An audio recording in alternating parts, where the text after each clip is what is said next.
Subscribe करें Bajrang ITI study को और घंटे का बटन दबाएं लेटेस्ट वीडियो सबसे पहले पाने के लिए।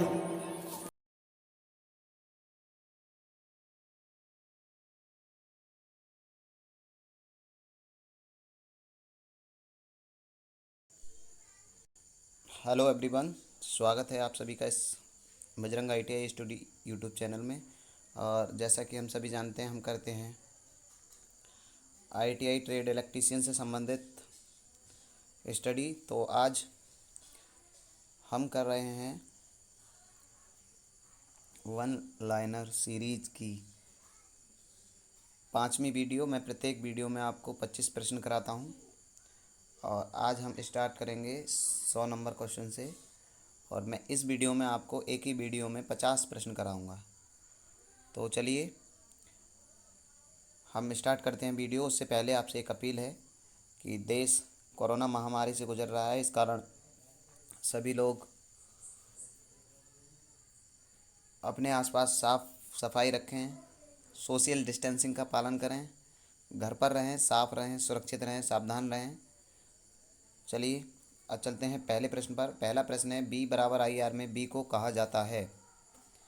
बी बराबर आई आर क्या है? यदि आपने पिछली वीडियो देखी है तो पता होगा। बी बराबर आई आर होता है ओम का नियम, जहाँ बी बराबर वोल्टेज या वोल्टेज ड्रॉप, आई बराबर धारा, विद्युत धारा, और आर रेसिस्टेंस को कहते हैं, जिसका मात्रक ओम होता है। ओम को हम इस चिन्ह से प्रदर्शित करते हैं। तो चलिए इसका उत्तर है वोल्टेज ड्रॉप, अर्थात बी बराबर आई आर में बी को वोल्टेज ड्रॉप कहा जाता है। अगला प्रश्न है, आयंस होता है। आयंस होता है, क्या होता है? आयंस। तो इस प्रश्न का आंसर है आयंस चार्ज अवस्था में होते हैं। अब समझ लीजिए, मैं आयंस समझाता हूँ। आपने हाई स्कूल इंटर किया होगा तो उसमें एक सूत्र पढ़ा होगा NaCl। ये कुछ भी नहीं है, ये हम जो घरों में नमक खाते हैं वह है सोडियम बाइकार्बोनेट, सोडियम कार्बोनेट। ठीक। तो जब हम इसकी रिएक्शन कराते हैं तो ये टूट जाता है अपने दो हिस्सों में, Na+ और Cl नेगेटिव। ठीक। इसके पास जो प्लस चार्ज है, इसके पास नेगेटिव चार्ज है, तब ये कहलाएगा ये सोडियम का आयन है और ये क्लोरीन का आयन है। ये क्लोरीन का आयन है और ये सोडियम का आयन है, इसीलिए। और ये देखिए चार्ज अवस्था में, ये प्लस पॉजिटिव चार्ज अवस्था में, ये नेगेटिव चार्ज अवस्था में, इसीलिए यहाँ पर पूछा गया है कि आयंस होता है। तो आयंस चार्ज अवस्था में होता है। अगला प्रश्न है, एटम परमाणु प्रकृति में पाया जाता है। परमाणु प्रकृति में किस अवस्था में पाया जाता है? तो इस प्रश्न का आंसर जानते हैं। परमाणु प्रकृति में न्यूट्रल अवस्था में पाया जाता है। किस अवस्था में पाया जाता है? परमाणु प्रकृति में न्यूट्रल अवस्था में पाया जाता है। अगला प्रश्न है, चालक पदार्थों की अंतिम कोश में कितने इलेक्ट्रॉन होते हैं? आपने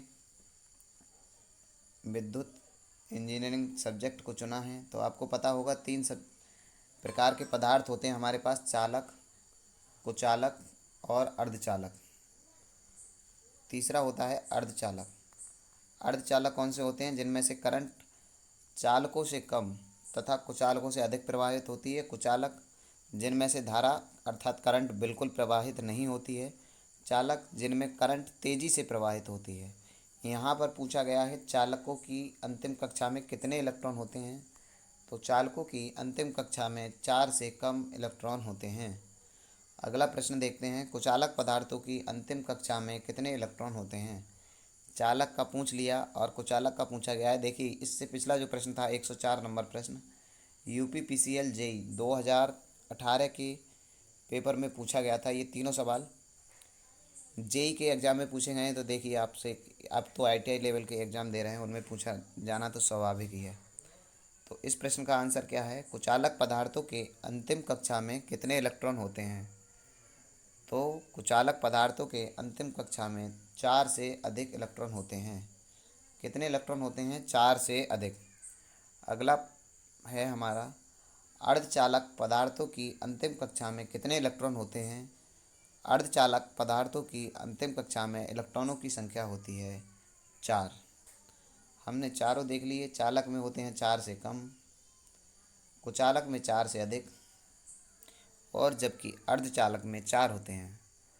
अगला प्रश्न है हमारा, यदि बराबर मान के तीन प्रतिरोध स्टार में संयोजित हो तब उनके स्थान पर डेल्टा में प्रतिरोध लगाने के लिए क्या करना होगा। तो यदि बराबर मान के तीन प्रतिरोध हैं, देखिए ये जो कनेक्शन होते हैं दो प्रकार के कनेक्शन होते हैं, क्या है, स्टार में संयोजित हैं। देखिए मैं स्टार कनेक्शन आपको बता देता हूँ, यह है स्टार कनेक्शन, ठीक। और इसको यदि हमें डेल्टा में परिवर्तित करना है, यह है डेल्टा कनेक्शन। इसको यदि हमें डेल्टा में परिवर्तित करना है तब हम क्या करते हैं, इसमें है प्रतिरोध का जो मान होता है आर आर आर, तो हमें डेल्टा में बदलने के लिए ये सभी रेजिस्टेंस फिर 3R वैल्यू के हो जाएंगे। बस इसीलिए क्या करते हैं, हम 3 से गुणा कर देते हैं। अगला प्रश्न है, प्रतिरोधों के रंग संयोजन में हरा रंग किस रंग को प्रदर्शित करता है। आपने यदि मेरी सभी वीडियो देखी हैं तो मैंने एक वीडियो में आपको बताया है, BB ROY Great Britain having very good wife. वहाँ पर आपसे पूछा गया है कि हरा रंग किस रंग को प्रदर्शित करता है, BVROY, फिर आता है ग्रेट। तो देखिए इसका 0 फिर 1 2 3 4, ये देखो यहाँ पर क्या है, ब्लैक फिर ब्राउन रेड ऑरेंज येलो और ग्रीन। ग्रीन के आगे कितना आ गया, 5। तो हरा रंग 5 संख्या को प्रदर्शित करता है। 4 बैंड प्रतिरोध में चौथी पट्टी क्या प्रदर्शित करती है। यदि प्रतिरोध रेजिस्टेंस जो होते हैं उनमें चौथी पट्टी किस चीज़ को प्रदर्शित करती है, यह पूछा गया है आपसे। तो क्या प्रदर्शित करती है, चौथी पट्टी टोलरेंस को प्रदर्शित करती है। चौथी पट्टी टोलरेंस को प्रदर्शित करती है। अगला प्रश्न है, 200 वोल्ट से ऊपर की लाइनों पर काम करते समय किस पदार्थ से बने दस्ताने पहनने चाहिए। अर्थात हम इलेक्ट्रिकल इंजीनियर हैं, इलेक्ट्रीशियन हैं, तो जब हम लाइन पर काम करेंगे तो हमको क्या करना चाहिए, दस्ताने अथवा सभी सुरक्षा संबंधी उपकरणों को साथ रखना चाहिए अथवा पहनने लायक जो नियम दिए गए हैं वह हमें पहनने चाहिए, ठीक है।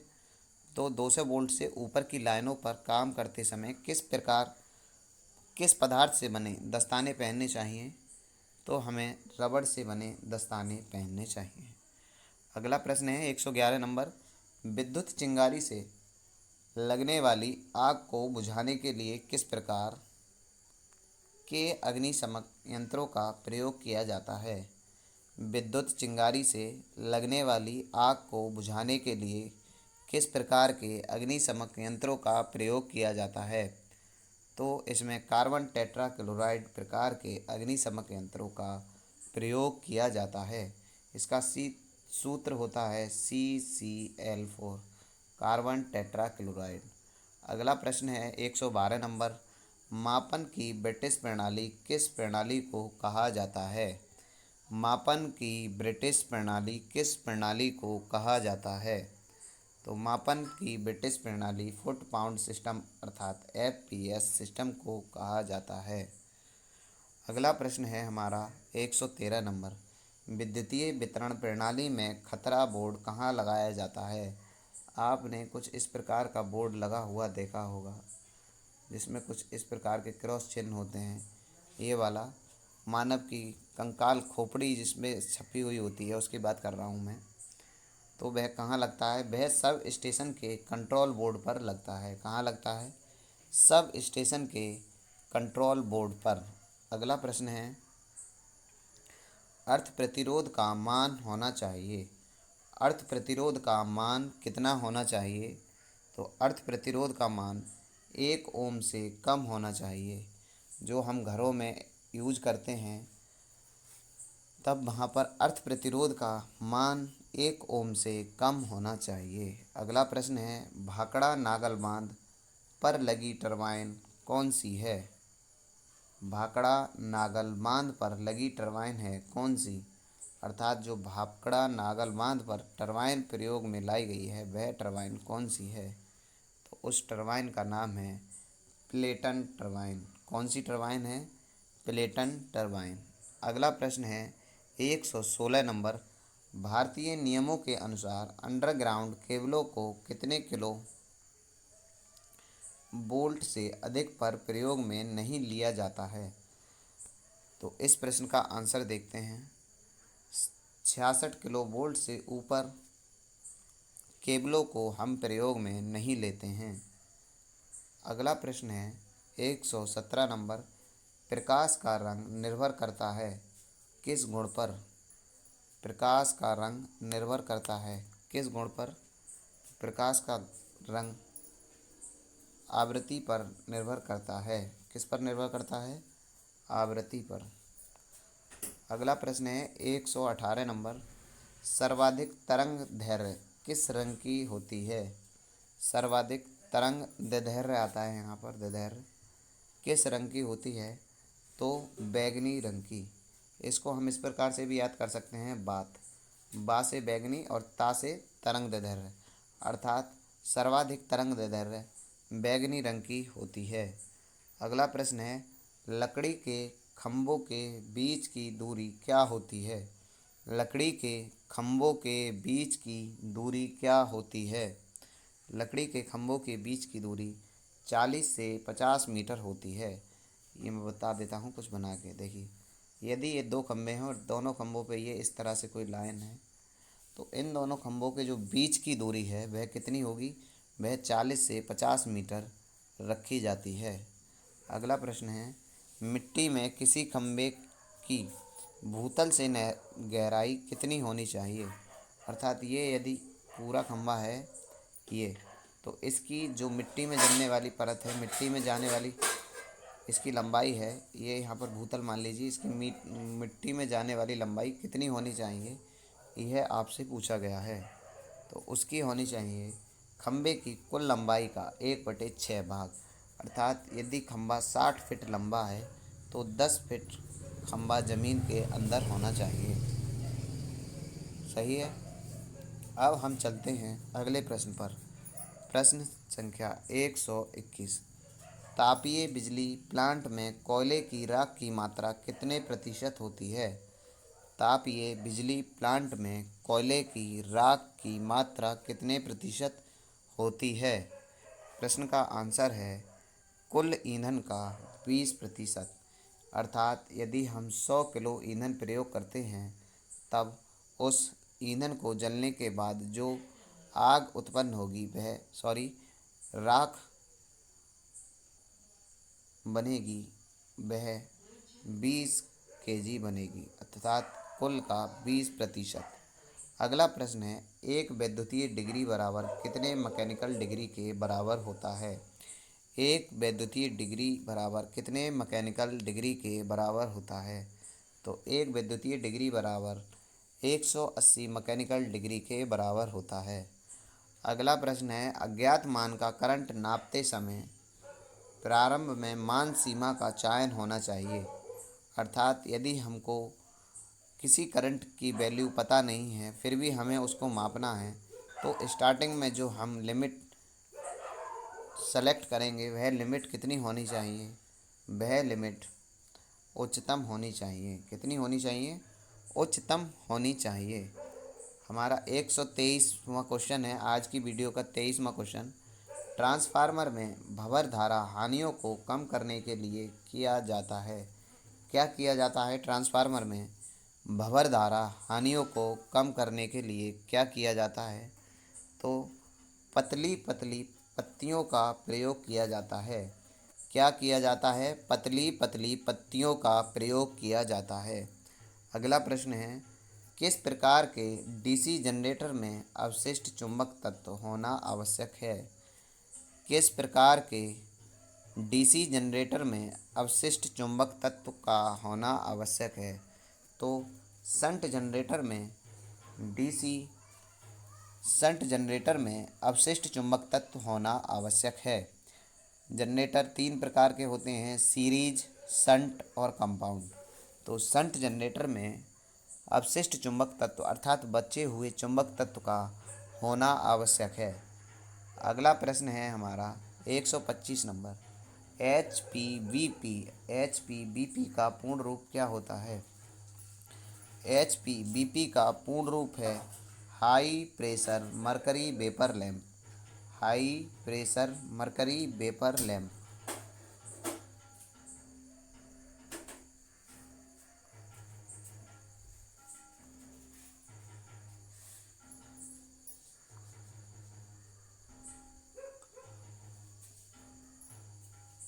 अगला प्रश्न है, high pressure mercury vapour lamp की वाट क्षमता होती है। High pressure mercury vapour lamp की वाट क्षमता कितनी होती है? तो यह 40 से 60 वाट तक होती है। कितनी होती है? 40 से 60 वाट। अगला प्रश्न है, थ्री फेज प्रेरण मोटर घूमने की दिशा को परिवर्तित करने के लिए क्या किया जाता है? थ्री फेज प्रेरण मोटर के घूमने की दिशा को बदलने के लिए हम क्या करते हैं? तो हम किन्हीं दो टर्मिनलों को आपस में बदल देते हैं। क्या कर देते हैं? किन्हीं दो टर्मिनलों को आपस में बदल देते हैं। अगला प्रश्न है, श्रेणी मोटर की वायरिंग कैसे तार से की जाती है? श्रेणी मोटर अर्थात सीरीज मोटर की वायरिंग कैसे तार से की जाती है? इस प्रश्न का आंसर है मोटे तार से कम टर्न देकर, अर्थात मोटे तार से कम टर्न देकर सीरीज मोटर की वायरिंग की जाती है। अगला प्रश्न है 129 नंबर, शंट मोटर में प्रयोग किए जाने वाला स्टार्टर। शंट मोटर में हम किस प्रकार के स्टार्टर का प्रयोग करते हैं? तो शंट मोटर में 3 पॉइंट स्टार्टर का प्रयोग करते हैं। देखिए, मोटर तीन प्रकार की होती हैं, सीरीज, दूसरा शंट और तीसरा होता है कंपाउंड। उसी प्रकार डीसी जो स्टार्टर होते हैं वह तीन प्रकार के होते हैं, 2 पॉइंट, 3 पॉइंट और 4 पॉइंट। तो शंट के लिए 3 पॉइंट का यूज करेंगे जो इस प्रश्न में पूछा गया है। सीरीज के लिए पूछा जाए तो 2 पॉइंट का, और कंपाउंड के लिए पूछा जाए तो 4 पॉइंट स्टार्टर का प्रयोग करते हैं। अगला प्रश्न है 130 नंबर, डेल्टा संयोजन ट्रांसफार्मर की तुलना में स्टार संयोजी ट्रांसफार्मर की दक्षता होती है। डेल्टा संयोजी ट्रांसफार्मर की तुलना में स्टार संयोजी ट्रांसफार्मर की दक्षता अर्थात इफ़िशियंसी कितनी होती है? तो वह होती है 1/3। कितनी होती है? 1/3। किसी एसी परिपथ में पूर्ण प्रतिरोध को हम क्या कहते हैं? किसी एसी परिपथ में पूर्ण प्रतिरोध को क्या कहा जाता है? तो किसी एसी परिपथ में पूर्ण प्रतिरोध को प्रतिबाधा के नाम से जाना जाता है। इसको हम जेड अक्षर से प्रदर्शित करते हैं। किससे प्रदर्शित करते हैं? जेड अक्षर से प्रदर्शित करते हैं। अगला प्रश्न है, 5 एचपी तक की मोटरों में किस प्रकार का स्टार्टर प्रयोग में लाया जाता है?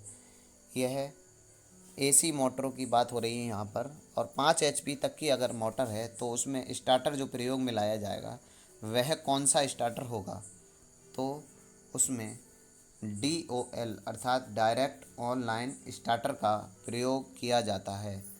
अगला प्रश्न है, 2 वाट मीटर विधि का प्रयोग कब किया जाता है? तो हम इस प्रश्न का आंसर देखते हैं। 2 वाट मीटर विधि का प्रयोग जब संतुलित तथा असंतुलित दोनों प्रकार के भार को मेजर करना हो अर्थात मापना हो तो हम 2 वाट मीटर विधि का प्रयोग करते हैं।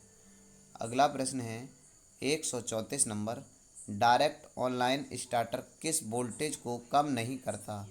अर्थात जो DOL स्टार्टर होता है वह किस वोल्टेज को कम नहीं करता है? तो वह लाइन वोल्टेज को परिवर्तित नहीं करता है, कम नहीं करता है। अगला प्रश्न है CRO। CRO का पूर्ण रूप है। यदि आपने इंटर सही इस प्रकार से किया है, किताबें पढ़कर किया है, तो आपसे इस प्रश्न का आंसर भली प्रकार दे पाएंगे। इस प्रश्न के आंसर देने में आपको कोई भी परेशानी नहीं होगी। CRO का पूर्ण रूप होता है कैथोड रे ऑक्सिलोस्कोप। क्या होता है? Cathode ray ऑक्सिलोस्कोप।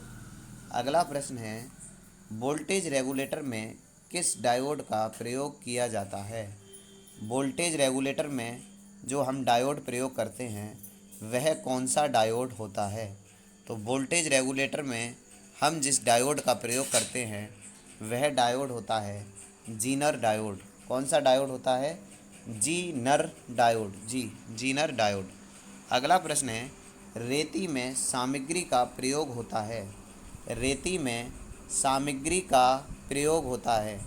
कौन सी सामग्री का प्रयोग हम रेती में करते हैं? तो हम रेती अर्थात फाइल बनाने के लिए हार्ड कार्बन स्टील का यूज करते हैं। किसका प्रयोग करते हैं? Hard carbon steel. आज की वीडियो का 37 नंबर प्रश्न है, प्लेट अर्थिंग में गड्ढे की गहराई कितनी होनी चाहिए? प्लेट अर्थिंग में गड्ढे की गहराई कितनी होनी चाहिए? तो प्लेट अर्थिंग में गड्ढे की गहराई 3 मीटर से कम नहीं होनी चाहिए। कितनी? 3 मीटर से कम नहीं होनी चाहिए। अगला प्रश्न है, अधिक पावर रेटिंग के लिए किस प्रकार के प्रतिरोधों का प्रयोग किया जाता है? अधिक पावर रेटिंग के लिए किस प्रकार के प्रतिरोधों का प्रयोग किया जाता है?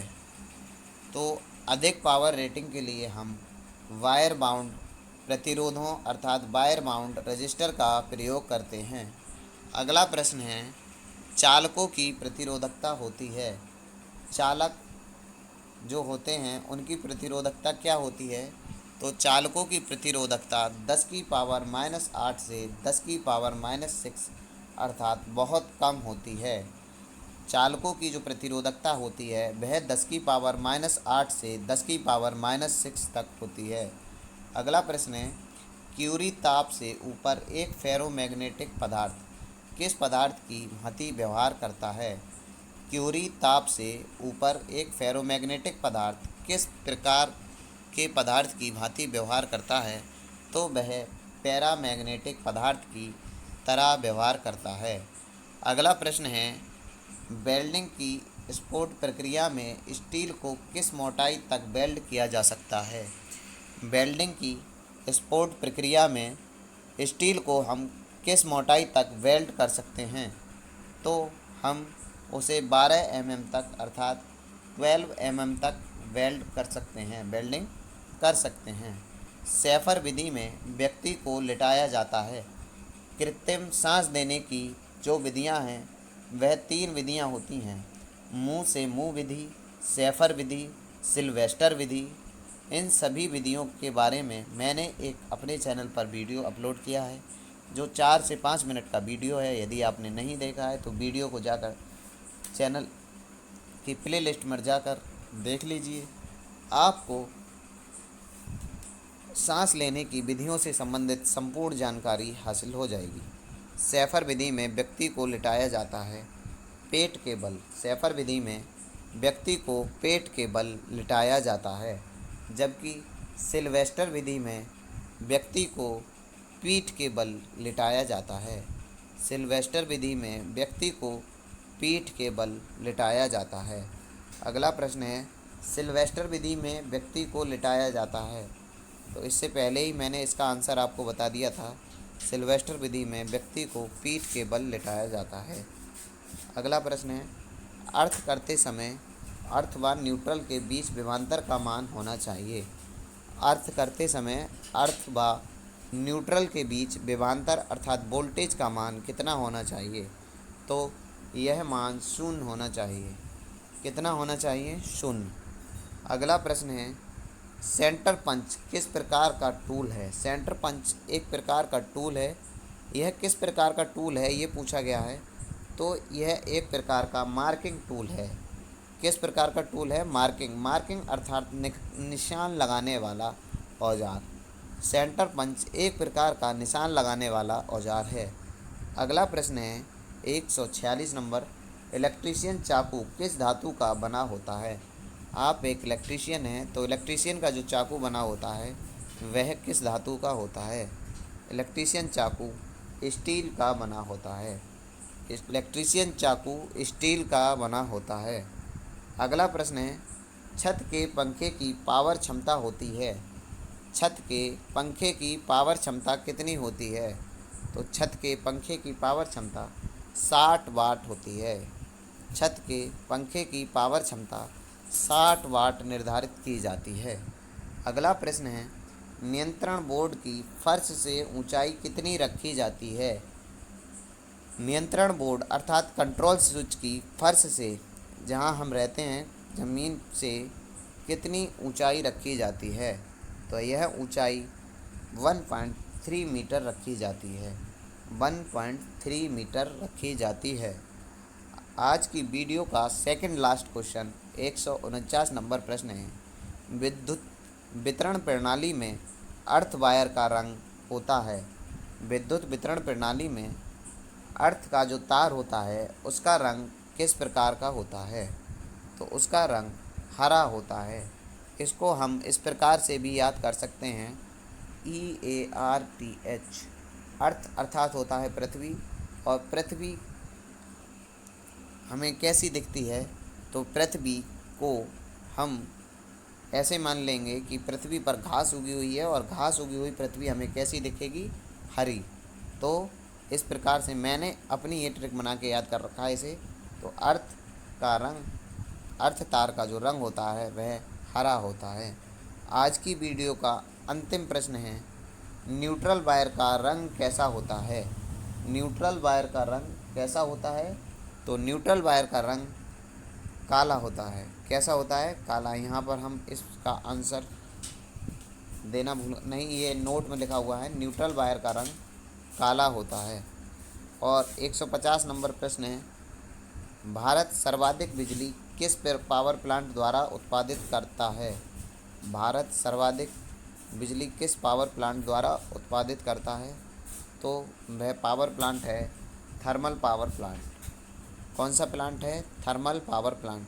यदि आपको वीडियो पसंद आया हो तो वीडियो को लाइक करें, चैनल को सब्सक्राइब करें, और इसी प्रकार की अन्य वीडियो के नोटिफिकेशन पाने के लिए बेल आइकन को प्रेस करें।